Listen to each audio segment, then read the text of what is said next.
Hi, I'm going to be demonstrating the Leaving Earth tabletop game of The Conquest of Space by Joseph Fatula of the Luminaris Group. This game was recently published, I believe, September of 2015. I believe currently the only place to get it is from the Luminaris website, and I think that it's about $35. Leaving Earth is a card game. It plays very well solo, which is the majority of the plays I've played. It also plays very well cooperative. I've played some two-player cooperative games, and I've also played some four-player competitive games. So I thought the easiest way to demonstrate the game would be to show you the components, show you the setup, and then play through achieving a mission or two. There's a fair amount of cards in the game,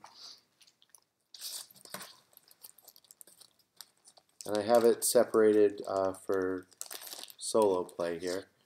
There's a calendar which starts at 1956. Each year is going to represent one round in the game.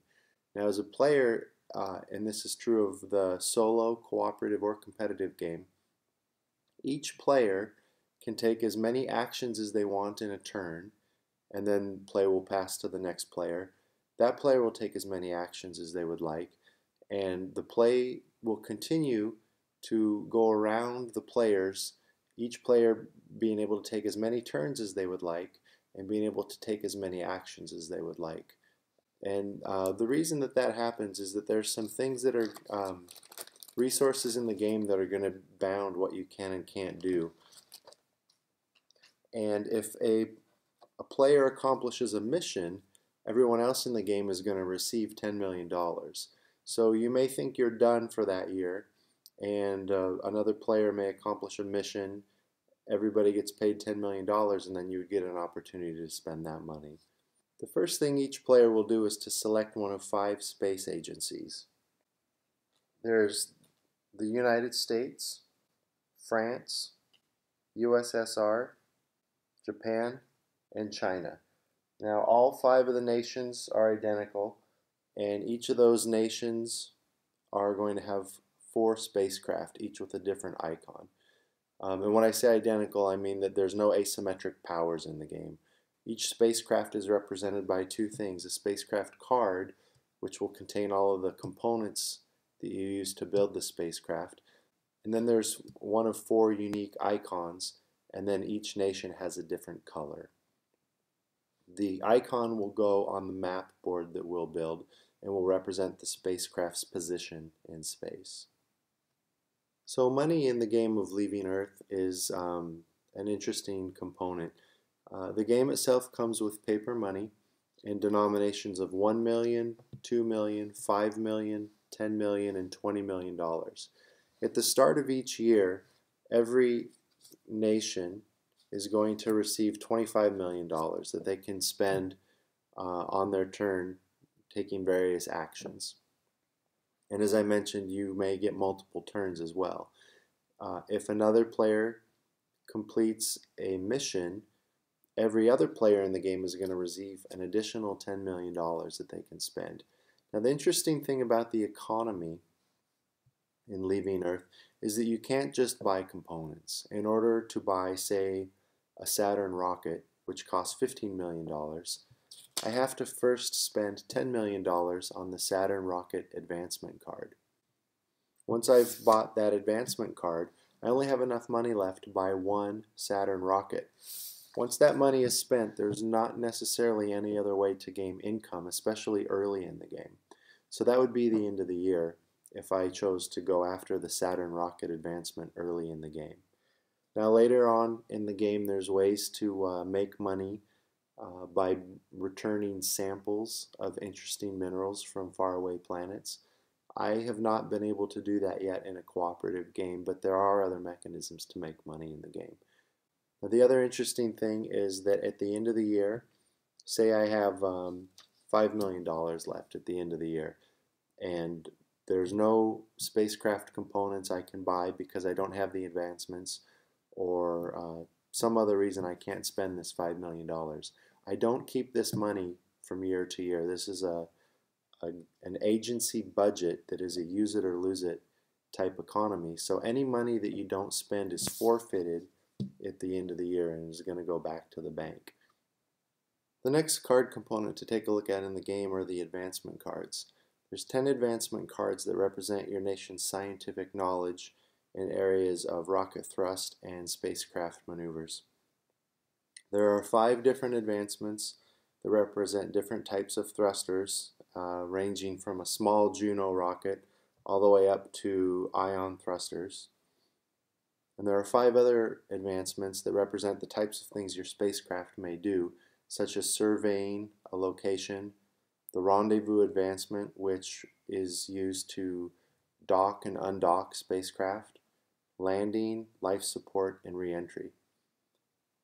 All advancement cards cost $10 million each, and you place 1 to 3 outcome cards on each advancement when you purchase it.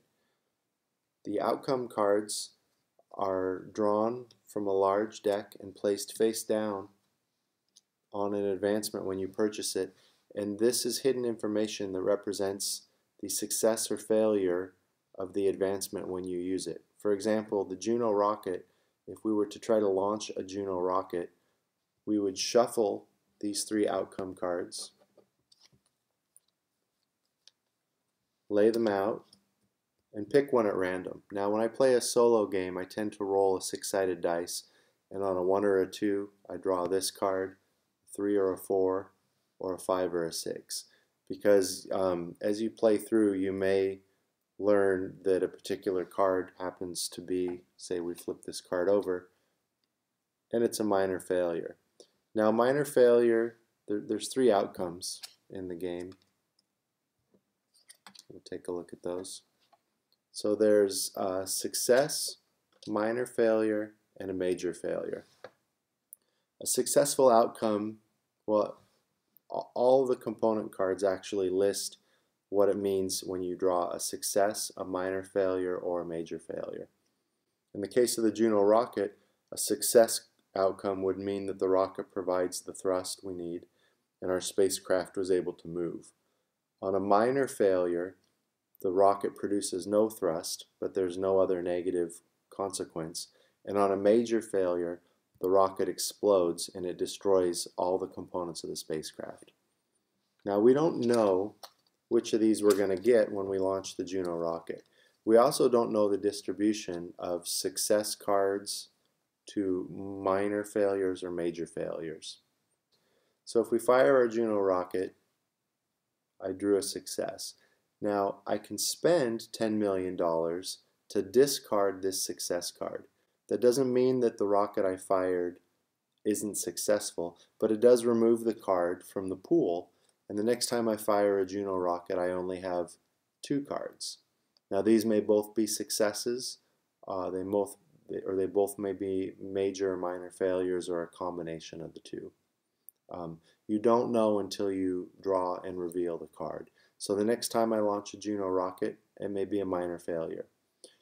Failures only cost $5 million to remove. If I can't afford to remove the minor failure, it goes back on top of my advancement, and now I have knowledge that I have a 50% chance of a minor failure. I still don't know what the other card is, and since you shuffle and draw, you don't know which card you're getting. And that's interesting because sometimes you'll not be able to afford to discard the card to lower your chances of drawing just a single card or removing that last card. Once you've removed all 3 cards from the component card, it's an automatic success always. So you may continually see a success card as you're launching your Juno rocket, but not afford to discard it. So you're returning it, shuffling, and drawing it again, and you may launch 5 or 6 Juno rockets and through the luck of the draw be drawing the same success card over and over and over, which may give you a false sense of security that these remaining 2 unseen cards are also successes. The only way to know for sure is to pay to discard the card and continue to draw cards until you've removed all of the outcome cards. This is a fully tested or advanced advancement card, where now there's no chance of the Juno rocket not working. This is the stack of outcome cards, just to give you a sense of how many cards there are. So here's a single success card. I do not know the ratio of successes to minor failures to major failures in here. I feel like that's a bit of a spoiler, and I don't want to calculate that ahead of time. The next card component in the game to take a look at are the component cards. Now there are a lot of different component cards in the game. Almost all of them require you to previously have purchased an advancement card in order to purchase the component card. For example, the Juno rocket card along the side says it requires, it's right here, it says requires Juno. And that's talking about the Juno advancement. So even though this Juno rocket only costs $1 million, I can't purchase it even if I have money unless I already have the Juno advancement card. And all the advancement cards cost $10 million each. There are 4 conventional rockets in various masses, costs, and thrusts. And then there's the ion thruster, which I'm is still not really mastered yet. The couple of different capsules, the Eagle, the Apollo, the Vostok, and the Aldrin. If you're going to put an astronaut, and there are several different types of astronauts in the game, if you're going to put an astronaut in a spacecraft, they need a seat on that spacecraft. The capsules have a seat icon and a number in the lower corner here. The Eagle can carry 2 astronauts, the Apollo can carry 3, the Vostok can carry 1, and the Aldrin can carry 8. And of course, some of the capsules have heat shields for re-entry, others like the Eagle do not, which make it lighter. And then there's a different cost for each capsule as well. So part of the game is, of course, trying to figure out how to build the cheapest, lightest spacecraft and ensure that the crew survives when they get to where they're going. There's also supplies in denominations of 1 mass and 5 mass. I can feed 1 to 5 astronauts for a single year. Even though one supply could feed 1 to 5 astronauts, one supply will not feed 1 astronaut for 5 years. If you're going to put a single astronaut in space for 5 years, you need to take 5 supplies. And then this bottom row here is different samples from various planets and bodies you may visit. There are 3 types of astronauts in the game. Each costs $5 million and has a single ability. Alan Shepard, for example, is a pilot, and he can add 1 to the outcome of landing outcomes and rendezvous outcomes. So if you're landing a spacecraft and your outcome happens to be a minor failure, if Alan Shepard is aboard, he can turn that minor failure into a success. Gus Grissom is a mechanic, and mechanics add +1 to life support, and they can expend a supply to repair a damaged component. Michael Collins is a medic. He can heal all astronauts. There are also Russian equivalents of all 3 of these astronaut roles, pilot, mechanic, and medic. One of the last card components to take a look at are the mission cards. The mission cards come in 3 types. There are easy missions, medium missions, and hard missions. Depending on the level of difficulty of the game you play, you're going to draw different missions to start the game. For example, an easy game is played by drawing 5 missions from the easy deck. The very hard game, you would only draw 1 easy mission, 4 medium missions, and 4 hard missions. So if we were to set up the game to play a hard game, and again, I haven't looked at all of these mission cards because I don't want to spoil the game. So if we were to play a solo game, the easy mission is a sounding rocket. It's worth 1 victory point, and the mission requirements are at the top of each card. You need to put a working probe or a capsule in space. This is a fairly easy mission to accomplish. You can usually accomplish this mission on the first year in 1956 if you draw it. Let's take a look at the medium missions. The medium missions are to put a man on the moon and bring them back to Earth worth 12 victory points. A lunar lander, which is to have a working probe or a capsule on the moon. A lunar sample return, worth 10 victory points. And a Venus lander mission, worth 11, which is to put a working probe or a capsule on Venus. So the lunar lander and the Venus lander mission here are similar in what you have to accomplish, but the location is different. And it's harder to get to Venus, so it's worth more victory points. Now these mission cards are not going to always line up so nicely, where 3 of the 4 medium missions happen to involve going to the moon. We can combine a single mission to the moon to try to pick up all of these victory points. In a competitive game, going to the moon and getting there first and accomplishing all this may be the difference between who wins and loses the game. Well, let's take a look at the hard missions. We have a Mars station worth 20 victory points, which is to have a man on Mars at the start of the round. That's going to require getting a man to Mars with enough supplies that he can stay there for a year. This is one of my favorite missions, discovering extraterrestrial life.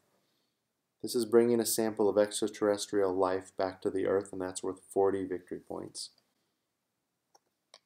Returning a series sample is worth 14. And putting a man on the surface of Venus and bringing him back again is worth 32. So we have the easy, medium, and hard missions.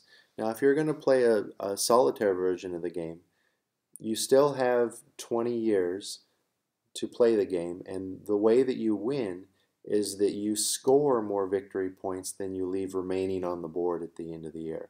So let me go ahead and show you the last components now, which is the location cards, which we use to build the map board, which I think is a really neat game mechanic.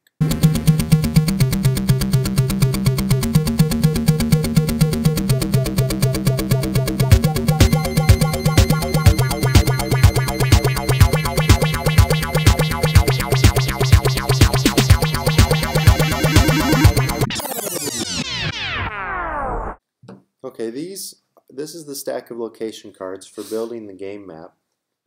I'm going to try to do this upside down. We'll see how that works. The first location is Earth. This is the only card that is not considered space. And there's only one place you can go from Earth. If you look at the top, you can go up from the Earth card, and you can go to one of 2 locations. You can go to suborbital flight, or you can go to Earth orbit. Both of these locations have a difficulty number next to them. The difficulty to get to suborbital flight is 3, and the difficulty to get to Earth orbit is 8. It's harder to get to Earth orbit. Now here's a neat mechanic. There's 4 location cards, each representing suborbital flight. We're going to shuffle these and pick one, and these cards have 2 sides. They have an unexplored side, which you can see by the unexplored notation here on the card. And when this card is explored, we will flip it over and reveal something about that location. In this instance, suborbital flight says roll 1 die per astronaut, and on a roll of 1, the astronaut is incapacitated. These other 3 suborbital flight locations have different effects. So that's going to add to the replayability of the game. So now that the board is set up,